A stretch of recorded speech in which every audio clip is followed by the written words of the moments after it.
Hello, this is Rabbi Jacob Feuerwerker, Yaakov Feuerwerker in Hebrew.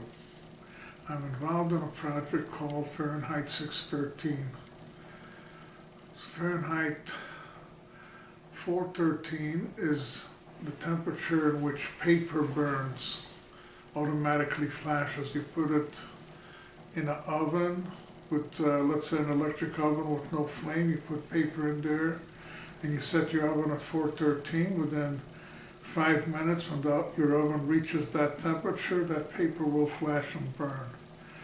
The reason we're using Fahrenheit 613 is that among many of the Jewish populace in this country, and to some extent in Israel, and to some extent in a few other countries where there are large Jewish populations, the number 613 concerns the combined total of our positive and negative commandments, or known as mitzvot. And the issue here is some people think you have to add to these mitzvot, and the way you add to this mitzvot, since about 200 of those mitzvot, both negative and positive, concern the Beit HaMikdash, or the Holy Temple, which obviously we no longer have today, and neither do we have animal sacrifices, and also the Kohanic offerings, and the Kohanic and the Levite privileges, because obviously today most Kohanim work for a living, same with most Levites, they work for a living. Therefore, many groups of Jews decided to add more commandments, especially negative commandments, which they call chumrot, or in Ashkenazic Hebrew, chumras, which means additional strictures, which means more stricter. Some of it claim it's tradition, this and this and that. A perfect example would be the Ashkenazic and the Hasidic imposition against kitniot. Kitniot are types of food where you plant a seed and you get back multiples of that seeds, like beans, peas, corn, etc. And therefore, kitniot are not permitted for Passover. Now, what did they do before the potato? And if a potato is kosher for Passover, why isn't a peanut kosher for Passover? Anybody who's done the slightest amount of food gardening, especially in climates where both potatoes and peanuts grow, or I should say more or less sweet potatoes and peanuts will grow, because potatoes grow in far more northern climes than peanuts, would know that there's absolutely no difference in the agriculture of a potato than the agriculture of a peanut. So if a peanut is kitniot, or I should use the Ashkenazic pronunciation, kitnios, why isn't a potato kitnios? But let's get to some real serious matter. There are many who say that the Torah was handwritten by Moses, the original Torah. For many years, I myself believed it. After I learned advanced Hebrew, especially biblical Hebrew and Hebrew grammar, not necessarily technological Hebrew, but when I finished learning advanced Hebrew, I looked at the grammatical structures of the Torah. And there's at least 20, if not as many as 30 different grammatical structures in the Torah. Now, before anybody says I'm Epicurus, I do 100% believe that the whole Torah, i.e. the 5 books of Moses, were given at Mount Sinai, and they were more or less dictated over a period of a year or so before the traveling began from place to place. And then what is added is the different traveling, and then the last brachot of Moshe Rabbeinu before God took him away. And there's anybody who understands Hebrew and who understands the structure of Hebrew grammar would automatically realize that one person cannot have that many different grammatical styles.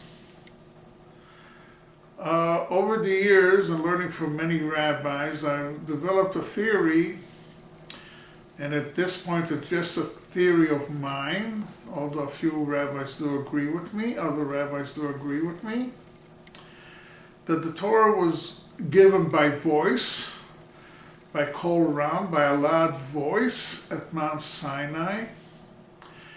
And Moses assigned 20 to 30 wise men who heard that whole loud voice over a period of several weeks and told them to write different sections of that voice down. And what was written was our written Torah. What they decided not to write down became the oral Torah, which was later, many centuries later, was put down in the Mishnah, which was then elucidated in the Talmud, or Gemara, as some people say. Gemara actually means completeness, Gemara. The proper terminology is Talmud, which actually means learning or to learn, from the Hebrew word limud. Then it was put down by the Mishnah Torah of Maimonides, later by the Arba Turim of the Tur, and later on by the 4 sections of the Shulchan Aruch of Arav Amaran Yosef Cairo. Now Yosef Cairo did a very excellent job, and I personally believe anybody who goes further than Yosef Cairo on what should be a mitzvah and what should be an avera is in himself an epicurus. Because that person is actually is adding to the Word of God, is adding to the will of God. Now the main reason we've started this is because what we've seen, especially since the mid-1970s in the United States, is an extreme right-wing turn in Orthodox Judaism. I mean, the young Israel I used to go to when I did used to daven, before I became Orthodox, that was on Cedar Road in South Euclid, is far different than the continuation of that young Israel that's on Green Road and Beach Road today. Although they might be at the most a mile and a half apart, the two buildings. The old building has been destroyed several years ago.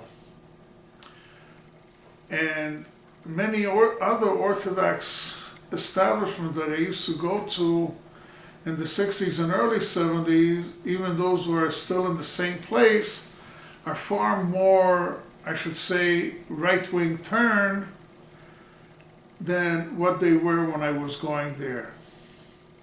I mean, even my own wedding, which was in my first wedding, I should say, which was in one of the most Orthodox establishments in Brooklyn, we had mixed dancing.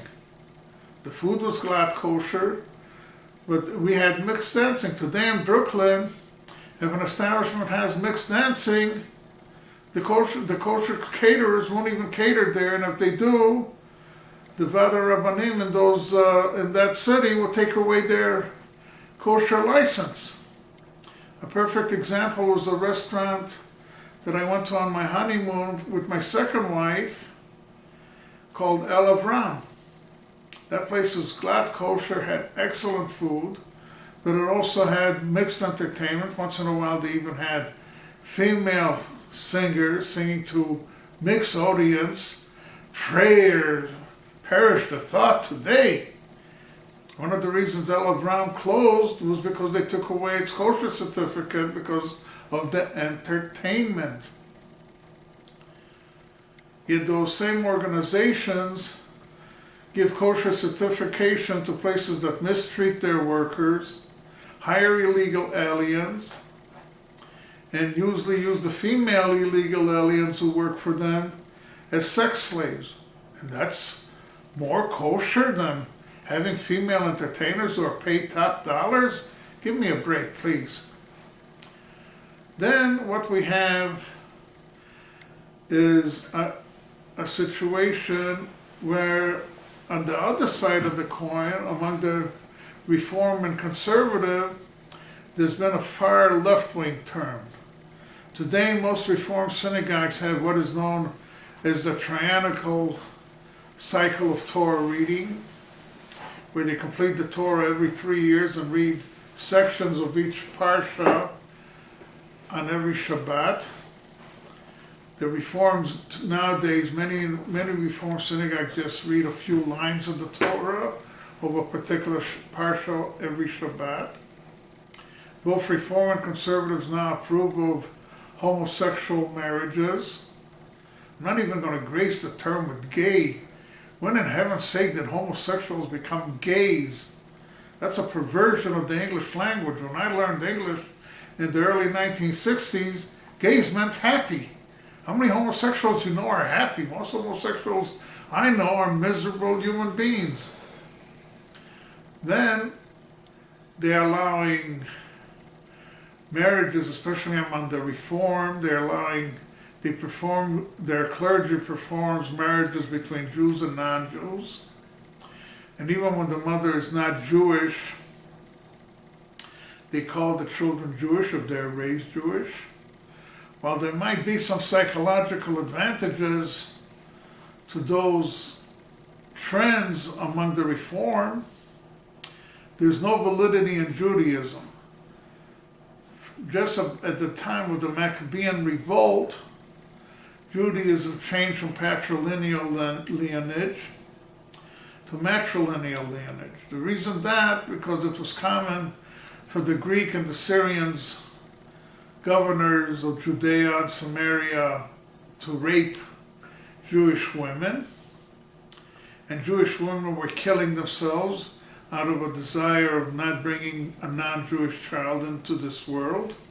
So in order to stop this mass suicide among Jewish women, the rabbis proposed, and it's become common to this day, to go by matrilineal lineage. After all, we do know always who the mother is. As some people in this society say today, mother's baby, daddy maybe. Personally, I don't care for that term, but it's common in this term. In a sense, it makes sense. Although now that we have DNA, we could tell who the daddy is also. Thanks to DNA, which for some reason US authorities refused to recognize it after the Soviets recognized it for over 20 years before the USA did. And the Israelis recognized it for at least 15 years before the USA did. This brings me to a very serious question. Why, from let's say the early 40s, and now I'm speaking strictly in the United States, and strictly toward America's Jewry, why in the early 40s till about the early 70s, for every Jew who geschmated from Judaism, 10 non-Jews, mostly from Christians, converted to Judaism. And at this point, I don't care if you say it was Reform, Conservative, or Orthodox, because in those days, Reform were keeping certain commandments, even though they did not like yarmulkes in their synagogues. And Conservatives were keeping even more commandments, definitely a lot more than they're keeping today. Except today, most Reform synagogues did become kosher, and some of the Conservative synagogues even became glatt kosher. But why we had such a good balance? Then from around, I would say around 1974, 1975, till about 1990, for every Jew converted out of Judaism or geschmated, a non-Jew converted to Judaism. Today, the situation is almost the exact opposite of what it was in the 40s, 50s, 60s, and early 70s. For every non-Jew who converts to Judaism, there are 10 Jews who convert out of Judaism. Mostly, unfortunately, to the liberal wings of Christianity that are borderline anti-Semitic and definitely anti-Israel.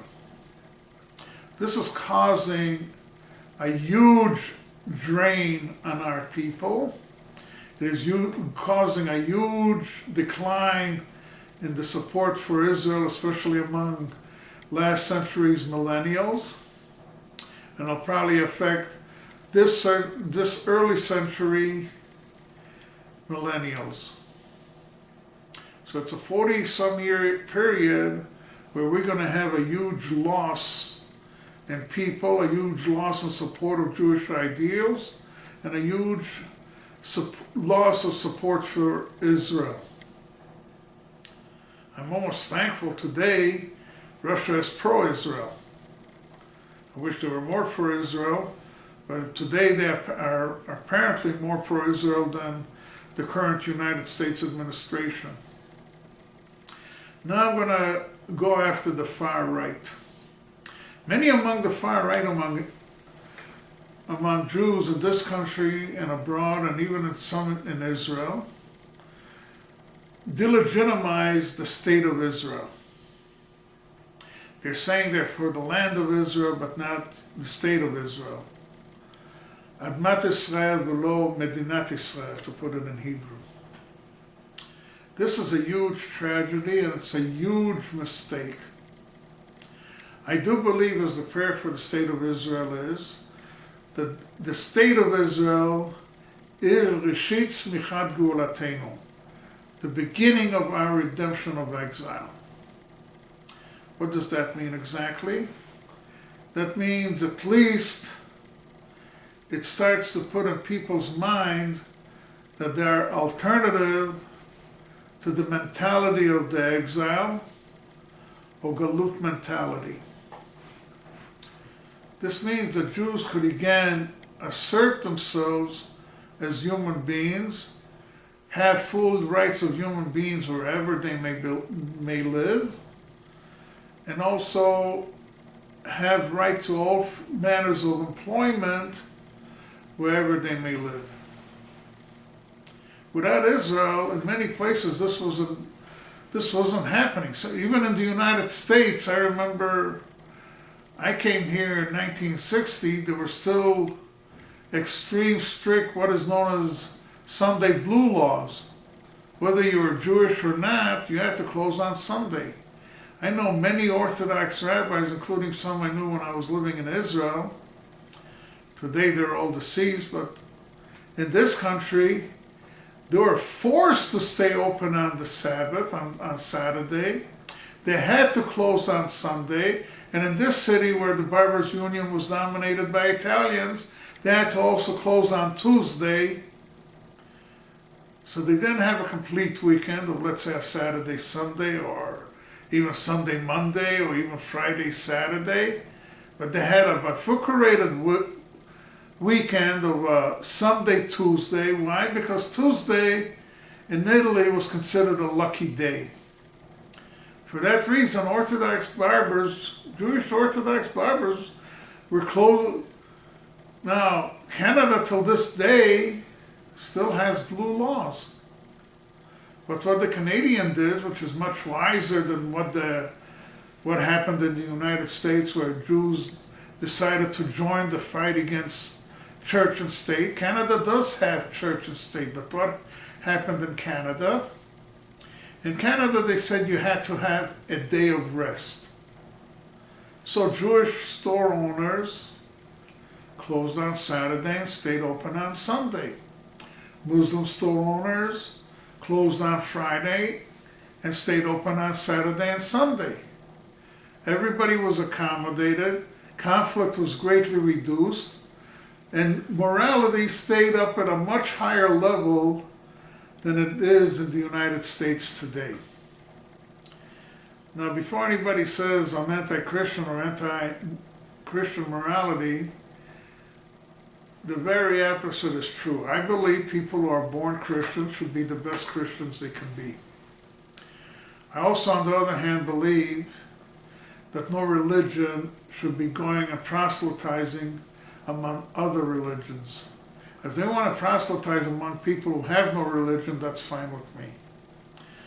But religions that proselytize, and that's one of the reasons Judaism gave up proselytization, is when you proselytize, you present an aura of invincibility and you present an aura of superiority, which means you are superior and everybody else is an Untermenschen, to use Nazi terminology, which means subhuman.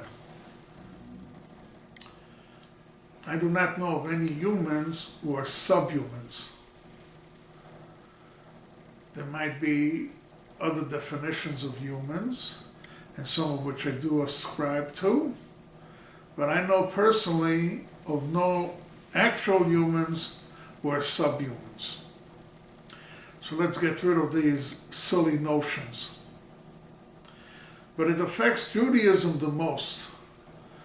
And the reason it affects Judaism the most is proselytization and such things as Jews for Jesus, is that today's rabbis don't have answers. They tell you if you don't believe strictly in the way they believe, you're A, either an Epicurus, or B, a sinner, or kofir, which is actually taken from the Arabic word kafir. And it's actually an extremely ugly term which should be taken away from our lexicon. And therefore, this is the reason we started this project. We're looking forward to ideas and to questions.